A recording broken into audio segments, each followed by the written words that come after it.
Hey everybody, Lake Fusion Aquariums here today. Today I have a really quick video. I just wanted to show you, I was cleaning some sand for a client I'm about to head to top off the tank with some sand that's just kind of gone missing over the years of doing water changes and stuff like that. So what I'm going to show you is how I kind of process the sand when I get it. I actually made a video forever ago of how I do this, but I don't know what happened to it. It's out there somewhere.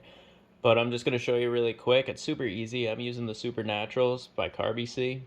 This is like the finest sand you could possibly get. This is amazing stuff. I absolutely love it. I use it in my tanks and a lot of my clients' tanks, and it's just the most powdery sand, the most finest sand you can possibly get. So let me show you how I process this stuff.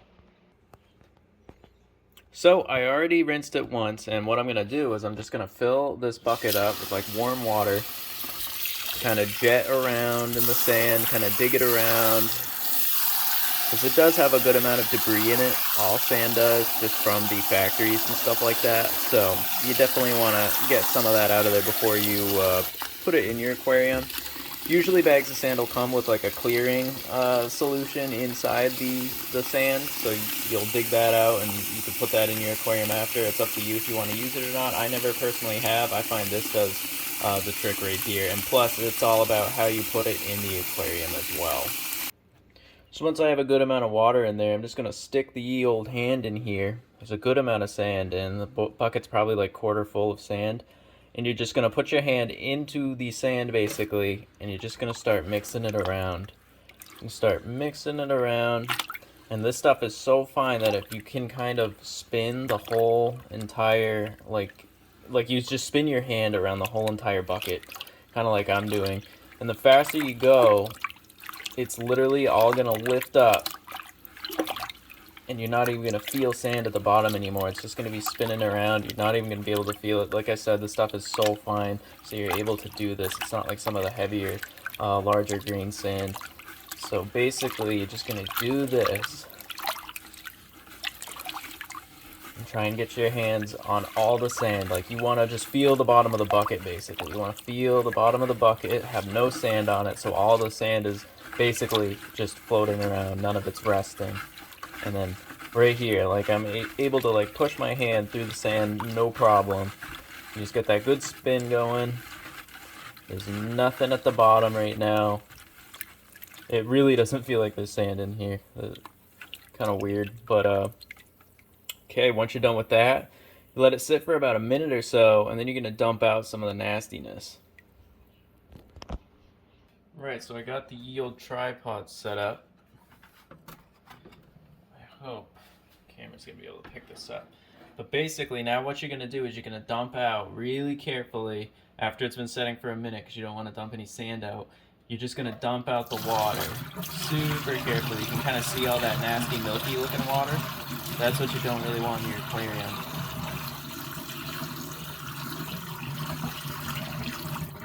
Dump that all out.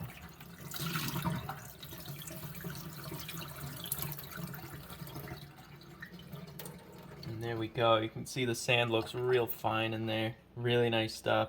So what I'm going to do is I'm going to do that same exact process again, and we're going to get even more of that stuff out. I usually do it 3 to 4 times. This stuff's usually pretty clean, but after 3 or 4 times, this stuff is golden and ready to go in the aquarium. The bag does say you can put it right in, but this is just what I like to do to avoid the whole, milky looking tank water.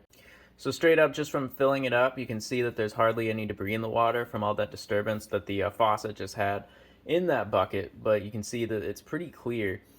But I'm still going to go in there with my hand and do the same thing over. Ooh, that's hot water. That's okay.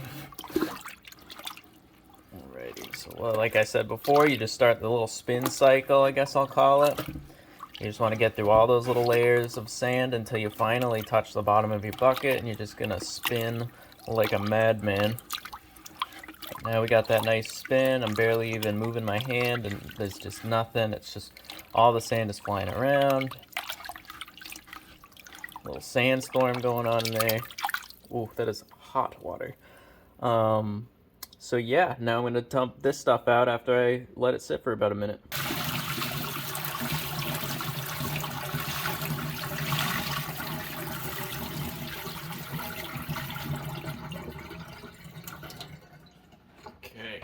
See that stuff steaming.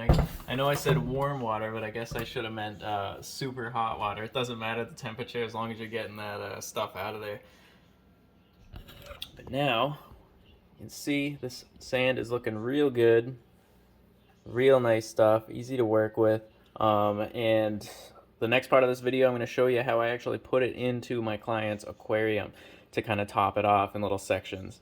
So, all right, everybody, welcome to Lakes Region Aquariums Cribs. This is my client's tank. This is an amazing tank. I love this tank. As you can see, it's got some blackbeard algae going on in here, and it's only on the driftwood. So my client actually happens to like that, so we're gonna keep that going. I'm gonna leave that alone. It kind of looks like a tree now, but as long as it stays off the plants, that's okay by me. A lot of Liquidia, a lot of Italian Val in here, so I'm gonna be doing a big trimming in here and a big water change, and then I'm gonna be kind of covering up some of these nasty rocks that he used to have in there. So we're gonna hide that all. It's a lot worse in the back. You can't really see it. The reflection on this is terrible, but yeah, Squidward's house is in there. Pretty overgrown. So we're going to clean this tank up a little bit, and then I'm going to show you how I put the sand in there. Alright, we just did that huge water change, way more than a 50% water change, so I'm going to start covering this stuff up with some sand, and I took a lot of plants out. You can kind of see in here a little better now. A lot of sage and stuff like that. We got, like, look at this stuff. You can really see it. Like, good lord, right? Isn't that crazy? That's super long. There's a longer one in there too. It's crazy. But that's Italian Val. I actually grew that in my own tank at home before I brought it to my clients here. So what I'm going to do now is I'm going to get in there with a little cup, and I'm going to start putting some sand in there. I'm going to take my little cup here. Now you're going to put it in your cup. I've done this before on videos. I have a video of how I resanded Plant City in one of my other clients' tanks. But I'm just going to show you guys again.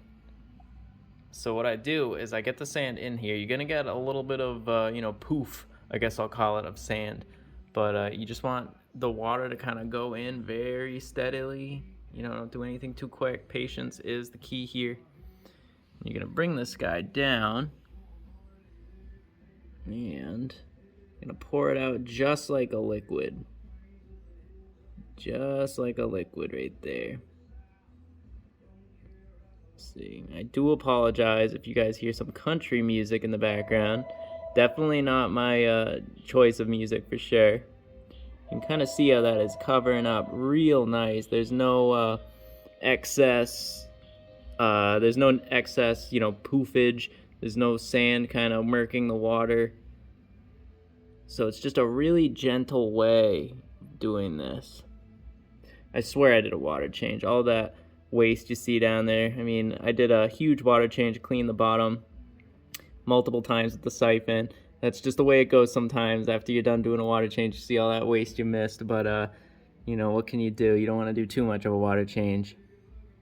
And plus it's good to keep that bacteria cycle going and nice and healthy. The plants definitely utilize all that stuff. So you can definitely see how good that looks. You know, it's definitely coming along, covering up some of that nastiness, that colored gravel that he used to have in the past. We're just using that to basically lift the sand up a little bit so he has a little more substrate in there for the plants to grow. Usually plants don't grow too well in sand, but in this tank with the Valsinaria and the sage, it just seems to work out, and especially the Liquidia that I trimmed like crazy. But this tank gets natural sunlight, and that's the big key for these plants. Okay, so that's looking real good. So we still have a few little pieces of rocks and stuff like that. I just put the sand in. I didn't level it out or anything yet, but that's the next step I'm going to do. I'm going to take my little tool and my little tote here. This thing's awesome. If I can find my tool. There it is. So I got my little shovel thing here. That's really good for kind of leveling out stuff. And yeah, this tank is all good to go. So I hope you guys enjoyed watching how I kind of spread around sand or add sand to an aquarium without having, you know, the big poof effect of you getting that milky, nasty looking, dusty water. So I hope you guys enjoyed this video, and thank you guys so much for watching. I'll see you next time.